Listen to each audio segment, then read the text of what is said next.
सबै क्षेत्र मात्र किन देशका विभिन्न भूभागमा जान्छु आँखामा असीम आशा र भरोसा बोकेका बाआमाहरू युवा पुस्ताहरू बालबालिकाहरू हातमा फूल लिएर मुस्कान लिएर बस्दा यस्तो लाग्छ देशका सबै क्षेत्रमा मै उठेको छु जस्तो लाग्छ। अरे आउने 5 वर्ष तपाईको काखा पोल्टामा रहेर अघिल्लो कार्यकालमा मेरो हातमा माइक थिए, आउने कार्यकालमा हाम्रो हातमा कलम हुँदैछ।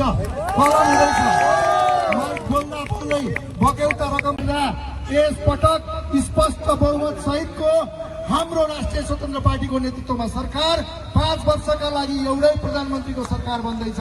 प्रिय बुवामा दाजुभाइ दिदीहरू, मत हाल्न कहीँ कतै यसो दोमन भएको छ भने कसैलाई सोध्न पर्दैन। लिएर देशको पहिलो पार्टी बन्दैछ।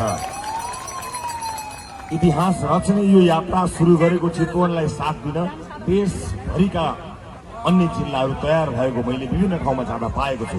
त्यसैले यो जन्माउने ठाउँलाई मैले के भन्नुपर्छ र